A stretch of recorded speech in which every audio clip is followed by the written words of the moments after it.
My next guest has been with us before, and just about everywhere you turn, you'll see him because his expertise is widely sought of. He is a former minister in the Ministry of Finance and Minister of Energy and Energy Industries of Trinidad and Tobago. He is also a lecturer. Mr. Conrad Enill, thank you so much for joining us this morning, sir. Thank you for inviting me. It is good to have you back here. The budget of 2016 is what we ask you here this morning. You were following this lock stock because everywhere I look for analysis, you were there in the House on Friday. The opposition leader, Kamala Persad-Bissessar, former prime minister, called it a budget of deception or deceptive figures, which will place financial pain on the poor middle-class workers, small and medium businesses, and everyone to whom costs is being passed on. What is your analysis of the budget you heard delivered? In a short sentence, the budget seeks to put the burden of adjustment on individuals rather than on the state and on the current population rather than the future population. Fundamentally, that is what the budget is. It's really deciding the lifestyle to which we have grown accustomed. Who would pay for it? Is it the population of tomorrow? And if that is the case, you simply go into what the last administration has done, which was really deficit spending. So we are going to continue with our lifestyle. We can't afford it. We're going to borrow for it, and the future generations will deal with it. Or if we want to maintain this lifestyle, should you participate in it, and therefore should you contribute towards it? The current administration takes the view that if you want to maintain this lifestyle, then you have to contribute towards it, and you should reduce the impact of your lifestyle on the future generation. Because at the end of the day, I think that was the general thrust represented after the budget, in that the $63 billion budget, the intent there was to balance government expenditure versus spending, provide enough cushion for the pain of less revenue, and going far enough, it is touted as to encourage income generation that will make this pill not a bitter one. Yeah, but you see, one of the things we have to be clear about is exactly what is a budget and what is the government being asked to do. And different parties come to the population with different philosophies around how you would do that. There's one government philosophy that says, we would give you whatever you want, and whatever the cost is, we would borrow the money, but we are going to give you what you want. There's another party that says, no. We need to be able to spend only what we earn, and if we do not have it and you need it, then you must participate in paying for it. Fundamentally, those are the two philosophies going forward by the two various parties. There is the brakes destruction theory, that if you slam on the brakes and you put in the real measures to curtail the runaway expenditure, that you're in fact going to do the economy great harm. Again, that is correct. But to a very large extent, those decisions are made by the people who you elect into office. So a response to what the party in power does is really based on the mandate of the population as expressed by the leadership that you select. Your area of expertise, the energy sector, and the minister in charge of that read out 2 days ago some numbers that in fact say that there is a trajectory heading in the plus area, even in spite of China's sluggish economy and the slowdown in the world. This morning, you wake up and I see $49.63 per barrel. The economy, the budget was pegged at $45 a US. Are they being too optimistic that in fact the trajectory will continue up, and as such it may not be so much of let me keep you accustomed to what you're doing, but I will exercise some prudence, some caution here, but not take away the whole bottle from the baby?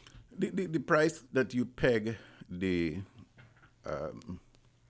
the budget at is simply an indication to determine what is taking place in the world, and therefore what is the likely outcome with your planned revenue. That's it. But in the context of real dollars and cents, Trinidad and Tobago receives its revenue from taxation. And therefore, it doesn't really matter what the price is. If you are making losses, the government doesn't benefit from it. So the more fundamental issue is, how do you make sure that the companies are contributing towards your revenue, maintain profitability, so that they can continue to contribute towards the paying of wages and salaries, goods and services, infrastructure expansion to keep your country running. I'm going to take it across the entire, as far as those who are shouldering the burden, which is a point you made, but staying in the energy sector, what is it? About 50% of our income is coming from we are a hydrocarbon province, and the energy sector, in its contribution, both in oil and gas, provides us with so much of our revenue that whenever there's a challenge, there is no other product that is available to make up the differential. And therefore, that's why the diversification discussion continues to be so difficult. Because the issue in my mind is not a diversification issue, it's an expenditure control issue. Because if you continue to expand your expenditure on the basis of the receipts that you are getting from energy, that's dwindling. and energy has in the world the highest return per dollar of investment, because energy prices can move, as we have seen, from $1.47 down to 70 cents. I don't know any other product that does that, maybe except doubles, but okay. but if you do that, then when that sector cannot continue to provide you with that level of revenue, there is absolutely nothing else in the system that can do that. And therefore, my own view is the time has come for us to change the way in which we report and deal with energy revenues. In my view, we should put all the energy revenues into the Heritage and Stabilization Fund, and then try to run the country on non-energy revenues and try to find a mechanism to fill the gap, and do not carry up the expenditure until such time that we have accomplished that objective. It will do a couple of things. Help us to solve the problems that we currently have, because one of the issues we have is the population really and truly does not believe in many instances the messages that are being sent. So that the population doesn't believe that they should share in any adjustment, because what is being promoted is very difficult to understand.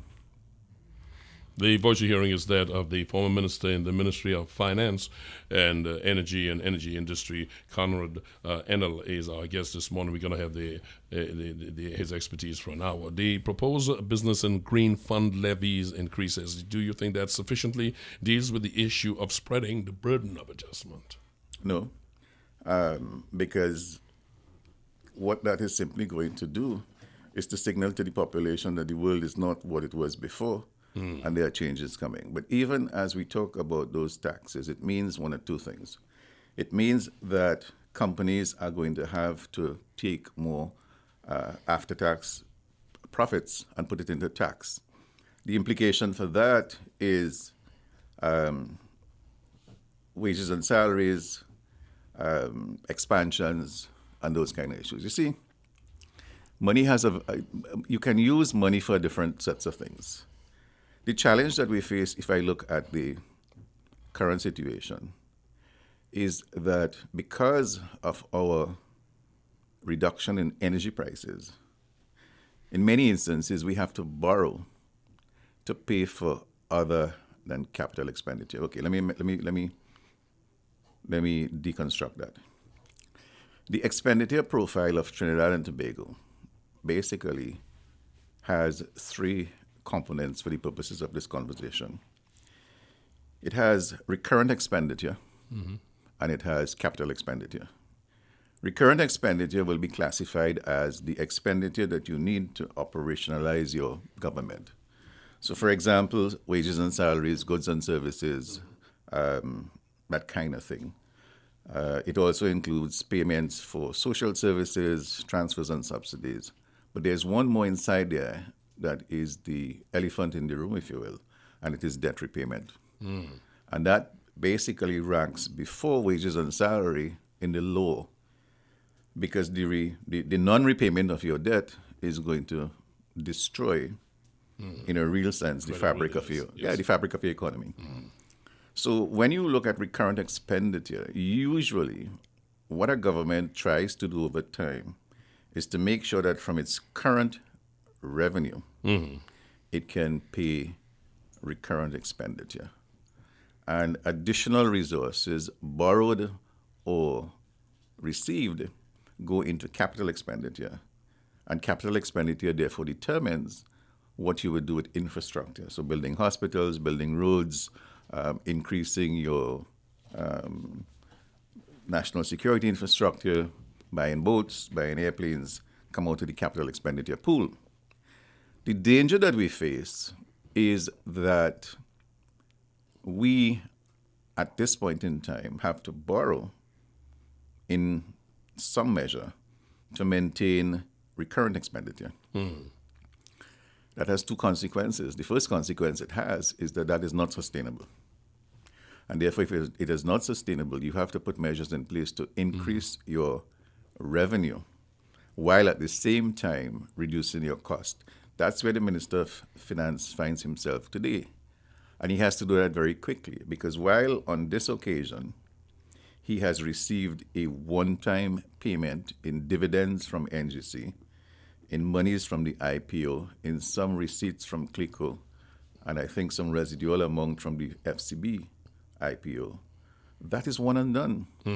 So what he's basically doing, in my view, is he is buying time to understand exactly what the real problem is, and then to come up with some real solutions. Because as we speak today, he cannot tell me what the real problem is. But is it fair, Conrad Enill, our guest inside 107.7 Brunch, is it not fair to say that if you're looking at 3 to 4 weeks of looking at what the real situation is, it's one thing to speculate, but you get under the hood and you start to deconstruct and you see what the real situation is. It is understandable that one would have a revision coming in 6 months, because this is all that you're looking at right now before you can actually make a clear picture of what you're dealing with. Is that not a fair understanding of the circumstances upon which this budget was presented? Yes and no. And I hate to say yes and no, because I have to go back to why yes and why no. Our system has a structural flaw. And it is for that reason, it is the structure that allows him not to be able to know what that number is rather than anything else. And the structural flaw is this. Revenues, we basically recognize right away. It comes in, we know it's revenue. Expenditure, though, has a lag on it. For example, all the ministries that you have overseas, on an ongoing basis, they are going to have expenditure in the conduct of their business. But you're not going to know that until about 3 months after they have expended it. All the projects that you're doing, you're not going to be able to get that data into the Ministry of Finance in some instances until a particular process is completed and those numbers are aggregated. In fact, at one point in time, when we were looking at how many steps were required for a payment to be made in government, it was 21 steps. So it meant that structurally, a Minister of Finance going in will have to ask all the accounting divisions in the 23 or 33 ministries to do an exercise for him. And this is why when we are talking about preparing the budget, the exercise begins somewhere in February, because it is an exercise that requires you to do a number of things that necessarily requires time, effort, and energy. And that is why it is done once a year or twice a year. We need more real-time mechanism. How do we go about that? To do that, you have to do a couple of things. You have to change the method by which we account for our expenditure. We need to move from a cash-based system, which is where we are, to an accrual system, and that has been on the books for many, many years. The difficulty has been that if you have to do that, you have to spend resources to bring accounting units within the ministries up to date, and that is not a priority at this point in time, simply because there are other things that people want. People say, for example, that if you have hospitals to build and national security to see about, then that is where the dollar has to go. But I think that we are going to get to this stage where we need to know, especially at this point in time, exactly what the expenditure profile is. And I think the way that it is going to happen is that the Minister of Finance is going to take control of all capital expenditure, and therefore it is going to be where things that are happening will have to be done differently, and the ministries will simply deal with the normal day-to-day things that you can treat with and that you can plan on. I mean, that has to change. I want to go into the area of where we're getting. A lot of folks have said. A couple of members of the opposition have said we have not seen any real way of any new initiative to generate income. The finance minister seemed to make a strong case, he makes a strong case for the revenue authority broadening, being more efficient, and bringing home a lot of the money that's lost in the loopholes and so on. It is not meant as a panacea to offset the oil revenue shortfall, but it is seen as a way of recouping quite a lot of money. Can we expect a revamped collection infrastructure to start showing benefits soon? How long do you see this? No, it's not going to happen that way. And the reason it's not going to happen that way is because in a situation where everything is declining, even if you are able to become more efficient, and you have to become more efficient, that will not increase your total receipts. Because if the economy is declining, if it is that you are starting to put constraints on spending, if it is that you have to look at your expenditure, if it is you have to rebalance the things as you have it, almost immediately what will happen, the first level of conflict that will exist is that companies that were previously profitable with lower revenues are going to move from profit to loss. They are going to move.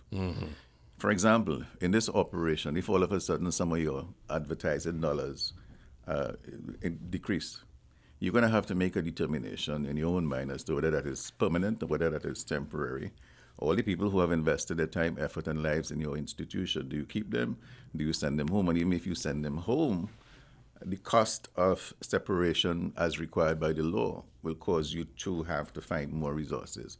That's the kind of environment you're looking at. And if that's the kind of environment that you are looking at, then the question of efficiency within that is required. It will happen as a result of the external pressures, but it is not necessarily going to cause you or the government to get more revenue. And therefore, in spite of all of that, the revenue issues may not be available. And therefore, what the government is going to have to do in the short term is continue to support the revenue stream by borrowings. That's the only way to do it. If I misunderstand you, then put me on the right track. Essentially, you're saying a total not a total, but a more austere constraint must be put on spending. But the social dislocation we're talking about, is that not one of the risks you run? Because a lot of folks would have to go home if you cut back on Well, yes. I mean, the government ministers argue right now that we are going to take care of what we have by being more efficient. But from what you're saying here, you're not hearing the measures that say, I'm going to cut the expenditure. I'm going to have to cut some capital projects, and that is going to mean I have to send some people home. I think that regardless of how this goes, there will be people who would no longer be required in the positions that they currently occupy. However, that does not necessarily mean that these people need to go home. It means that these people need to think about how they would now participate in a global economic space.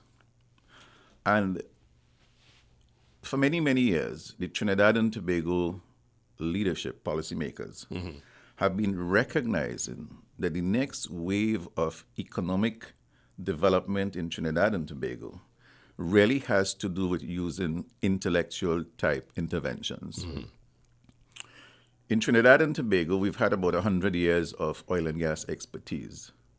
And we've made some mistakes, but in a real sense, we've done some things right. The last administration did not understand the energy mix and therefore stopped a number of projects that today could have been creating for us additional revenue from the energy sector.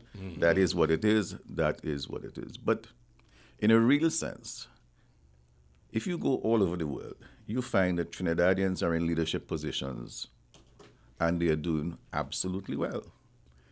It means, therefore, that there is something about a Trinidad and Tobago trained professional that allows them to compete all over the world and to add value to other people's countries. I think that there is a way for us to recognize that, support that, and use dollars to ensure that we create something that we can export. Let me talk about energy for a minute, energy services. While we have energy services companies that go all over the world, we do not have a strategy for the energy sector services company to succeed. I'm in Africa, for example, and I see the equivalent of Petrotrin, Sinopec, going and talking to African leaders and saying, okay, we are going to be here and we are going to start the exploration conversation. So that they start exploration, they go exploration, they go, so put it another way, they go upstream, midstream, downstream, and they carry the whole value chain with them. I see our energy services companies going and struggling and trying to get part of the end of the chain. And I'm saying, well, that makes no sense. What we should have is the government should tell Petrotrin, go outside there, clear the way, and we would bring companies that are properly resourced, that have the expertise that is required behind.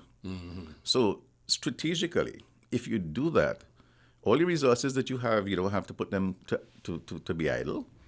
You simply put them in a different place, and you will get the returns that you're looking for. So I think the challenge is this infrastructure that we have in Trinidad and Tobago that is very, very highly tuned and highly robust. How do you bring it To market, as it were. to market? Correct, and have it replaced some of the traditional income with new income in a situation where that is what is required. I think if you do that as well, the traditional dependence on the state, which is an objective that I think has to be looked at as well, will happen almost as you change the way in which we do business. So I think that there are significant opportunities, even as the situation looks in some instances different.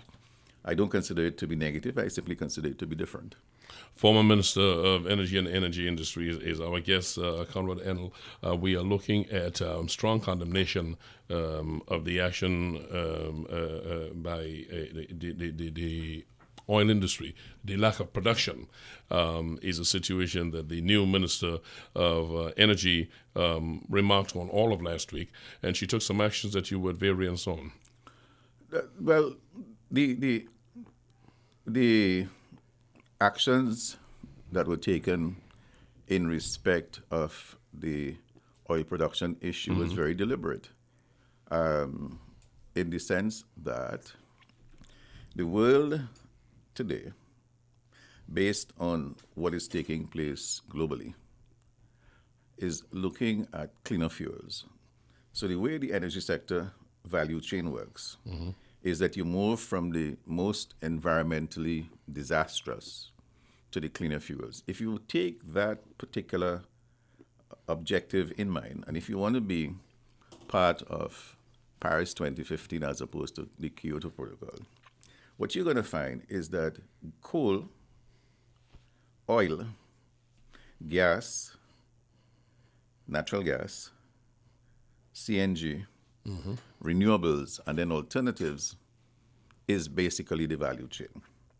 The last Minister of Energy took a position that was his right to take, but which I thought was ill-advised. And that is, he decided that he wanted to recreate oil production at a level that, in my view, was not sustainable.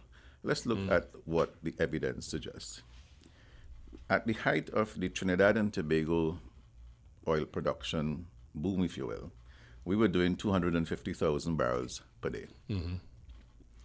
When we switched from being an oil-based economy to a gas-based economy, and we did the same conversion, the maximum that we were looking at is some 890,000 barrels of gas equivalent. In my view, therefore, if you looked at oil and you looked at gas in production terms, what you needed to do was to continue to try to create more gas production for two reasons. One, in the context of the global energy space, that is the product that is more required. But more than that, if you take oil, you get money. If you take gas, there are a number of things that you can do with it. You can take gas, for example, and you can create an ammonia, methanol, aluminum, urea, and a host of other byproducts that are required for the modern man and his quality of life. And therefore, if you do that and you aggregate it in the context of revenue, in the context of human resource, in the context of positioning of your country on the basis of this resource, you would find that that return is superior to simply going to produce oil that has a commercial price relationship that is disastrous for most countries. 107.7, the question of CNG is something that my guests hold very strongly when you speak in terms of saving right now with the 15% increase on diesel and super, about $340 million. There's a whole lot more to be saved, and a whole lot more common sense in going to CNG direction is what he argues. We'll find out from that, have him detail it when we come back inside Brunch from 107.